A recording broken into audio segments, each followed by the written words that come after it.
This is one of several videos on the behavior and biology of the ant Pheidole adrianoi.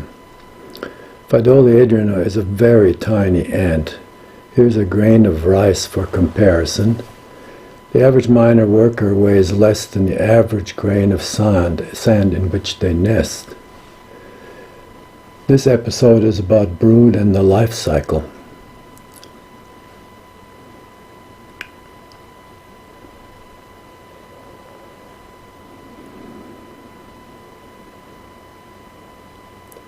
As in all insects, life begins as an egg.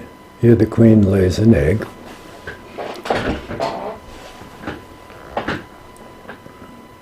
The worker looks around for a place to deposit it and adds it to an existing pile of eggs.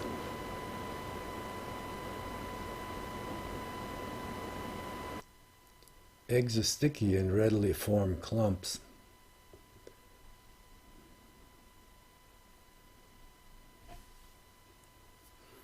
Newly hatched larvae remain within these clumps.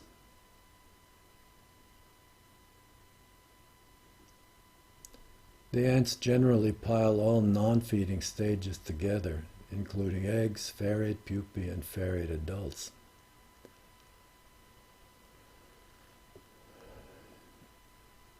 The first, second, and third instars are numbered here.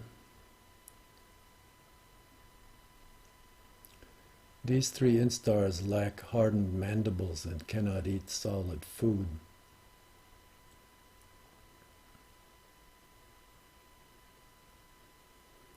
In contrast to the piling of non-feeding stages, feeding larvae are kept well separated to give workers access for care and feeding.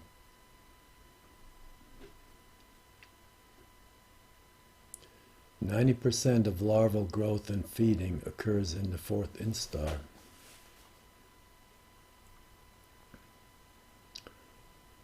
Only the fourth instar larvae have hardened mandibles and can eat solid food.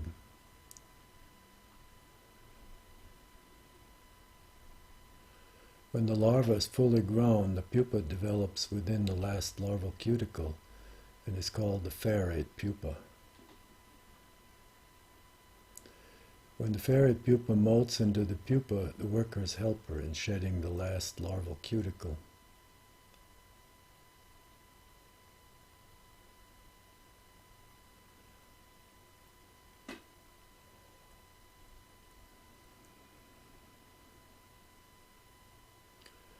Non-feeding stages, including eggs, pupae, and early larvae, are all piled together.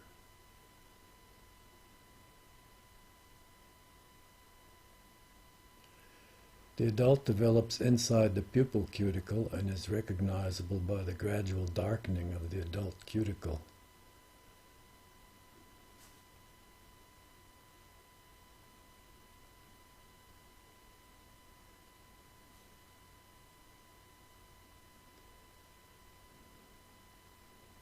The freshly emerged adult is called a callow and is pale and gradually darkens with age. The continually produced workers mostly replace workers that die, but also lead to colony growth. When colonies are large enough, they seasonally produce sexual brood, leading to colony reproduction.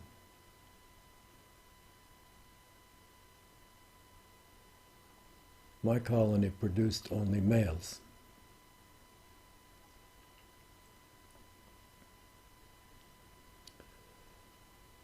This male becomes a pharate pupa adult male, developing inside the cuticle.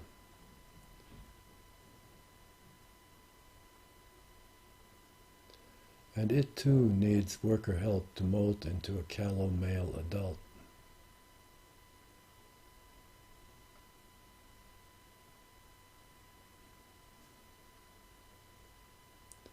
The male gradually inflates his wings to become flight ready.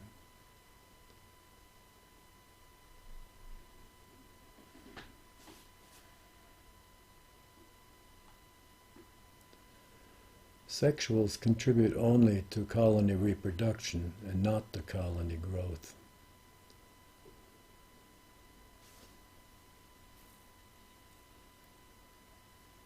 Colony growth depends on worker production and replacement.